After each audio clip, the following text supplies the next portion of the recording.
আসামের আদি বাসিন্দা হিসাবে মেইতেই বাঙাল সম্প্রদায়কে খিলঞ্জিয়া বা ভূমিপুত্রের স্বীকৃতি দেওয়ার দাবি উঠেছে। কাছাড় জেলার পয়লাপুরে সাংবাদিক সম্মেলন করে এই দাবি জানায় মেইতেই বাঙাল খিলঞ্জিয়া ডিমান্ড কমিটি। সংগঠনের নেতৃবৃন্দদের দাবি, দীর্ঘদিন ধরে আসামে বসবাস করে আসা এই সম্প্রদায়কে এখনও খিলঞ্জিয়া স্বীকৃতি দেওয়া হয়নি। তাদের বক্তব্য, আসাম সরকার ইতিমধ্যে গড়িয়া, মরিয়া, দেশি, জুলহা এবং সৈয়দ এই 5 সংখ্যালঘু সম্প্রদায়কে খিলঞ্জিয়া স্বীকৃতি দিয়েছে। একইভাবে মেইতেই বাঙাল সম্প্রদায়কেও স্বীকৃতি দেওয়ার দাবি জানানো হচ্ছে। কমিটির দাবি, 2016 সাল থেকেই তারা বিষয়টি নিয়ে আসাম সরকারের কাছে আবেদন জানিয়ে আসছেন। সম্প্রতি উধারবন্দের বিধায়ক রাজদীপ গোয়ালা এবং লক্ষ্মীপুরের বিধায়ক তথা মন্ত্রী কৌশিক রায়ের সঙ্গে সাক্ষাৎ করে দাবিপত্র তুলে দেওয়া হয়েছে।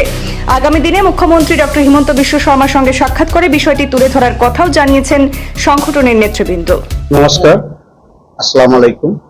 আমি মণিপুরী মুসলিম মেইতেই বাঙাল খিলঞ্জিয়া স্ট্যাটাস ডিমান্ড কমিটির পক্ষ থেকে আপনাদের মাধ্যমে অসম সরকারের কাছে মাননীয় মুখ্যমন্ত্রী ডক্টর শ্রী হিমন্ত বিশ্ব শর্মা মহাশয় এবং মাননীয় মন্ত্রী অতুল বরা মহাশয়ের কাছে এই আর্জি রাখছি যে আমরা মণিপুরী মুসলিম কমিউনিটি একটি বার্ষিক সংখ্যালঘু কমিউনিটি। আমরা আসামে প্রায় 200 বছর থেকে এখানে বসবাস করিতেছি এবং আমাদের দাবি হলো যে আসামের যে খিলঞ্জিয়া স্ট্যাটাস বা ভূমিপুত্র যে দাবি আছে, আমাদের একটা স্ট্রং দাবি আছে। আমরা আসামের ভূমিপুত্র এবং আমরা আমাদের সাংস্কৃতিক এবং আমাদের যেটা ট্রেডিশনাল অ্যাটায়ার সবকিছু আমরা কিন্তু অন্যান্য সংখ্যালঘু বা অন্যান্য কমিউনিটি থেকে আলাদা।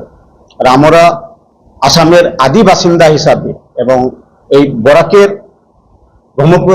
ভ্যালির মধ্যে যদি আগামীতে যদি সরকারের বিবেচনাক্রমে যদি খিলঞ্জিয়া স্ট্যাটাস বা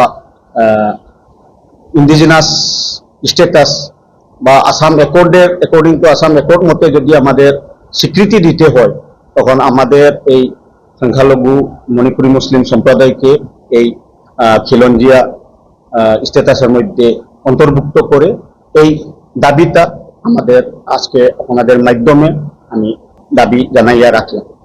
আগামীতে আমরা আরো প্রচেষ্টা করব এই নিয়ে। আমাদের মাননীয় মন্ত্রী মহোদয় এবং আমাদের লক্ষ্মীপুরের কর্মবীর মন্ত্রী শ্রীযুক্ত কৌশিক রায় মহাশয়ের কাছেও আমাদের আবেদন যে আমাদেরকে এই বিষয়ে আমাদের বিধানসভায় এই বিষয়ে একটু আলাপ এবং আলোচনার একটা সুযোগ দেওয়ার জন্য এই আহ্বান জানিয়ে আমি আমার এই বক্তব্য এখানে শেষ করছি। নমস্কার।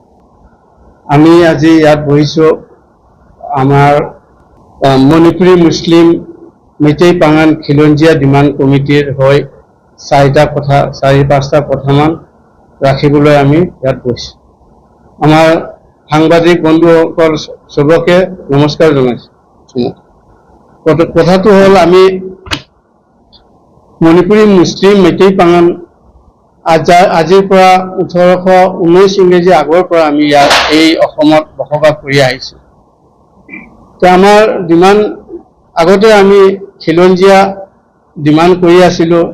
আমাৰ 2016 চনৰ পৰাই আমি লাগি আছো। আমাৰ মণিপুৰী মুছলিমৰ সংস্থা যিবোৰ আছে, ধৰক আপোনাৰ MMDO আৰু ইউথ এছ'চিয়েশ্যন কেইটাৰ মানে আগৰ পৰাই আমি লাগি আছিলো আমাৰ খিলঞ্জিয়া ষ্টেটাছ পাবলৈ। তা আমি বৰ্তমানেও লাগি আছো। আমি আমাৰ লোকেল আমাৰ উধাৰবন্দৰ MLA আমি ৰাজদীপ গোৱালা ছাৰক দেখা কৰিলো। আমাৰ লক্ষ্মীপুৰৰ মাননীয় মন্ত্ৰী কৌশিক ৰায় মহাশয়কো দেখা কৰিলো। তেখেতসকলক আমি মেমৰেণ্ডাম এটা দিছো যে আমাক মণিপুৰী মুছলিমৰ খিলঞ্জিয়া ডিমাণ্ড কমিটিৰ আমি যিটো ডিমাণ্ড কৰিছো, আমাক খিলঞ্জিয়া ষ্টেটাছ দিবৰ মাননীয় মুখ্যমন্ত্ৰীৰ ওচৰত আমি গুহাৰ লগাইছো। তাৰ উপলক্ষে আমি তেখেতেও আমাক এটা কথা দিছে, বোলে ঠিক আছে আমি যিখিনি হেল্প কৰিব লাগে কৰিম। ৰাজদীপ গোৱালা ছাৰেও কৈছে যে যিমানখিনি আপোনালোকক হেল্প কৰিব লাগে আমি কৰিম, কিন্তু আপোনালোকে কাম চলাই যাওক। আমি বহুত দিনৰ পৰাই এই অসমৰ বাসিন্দা হৈ আছো, কিন্তু আমাৰ আজিলৈকে আমি খিলঞ্জীয়া ষ্টেটাছটো পোৱা নাই। আমাৰ কাছাৰতো ভিন্ন ভিন্ন আৰু জাতি উপজাতি আছে, সিহঁতেও পোৱা নাই। গতিকে সিহঁতে লাগি আছে, আমি আমাৰ তৰফৰ পৰা আমি ডিমাণ্ড কৰি আছোঁ। আজি আমি এতিয়া অতুল বৰা ছাৰকো আমি এটা মেমৰেণ্ডাম দিম, তাৰপিছত আমি CM ছাৰকো দিম। আশা কৰিছোঁ এই খিলঞ্জীয়া আমাৰ মণিপুৰী মুছলিম পাঙান মেইতেই পাঙান খিলঞ্জীয়া ষ্টেটাছ কমিটিক আপোনালোকে চবৰে মৰম আৰু চেনেহ লাগে, আৰু আপোনালোকে আমাক ছাপোৰ্ট কৰি খিলঞ্জীয়া ডিমাণ্ড কমিটিৰ আমাৰ আশাবোৰ পূৰ্ণ কৰাৰ চবকে আমি অনুৰোধ জনালোঁ।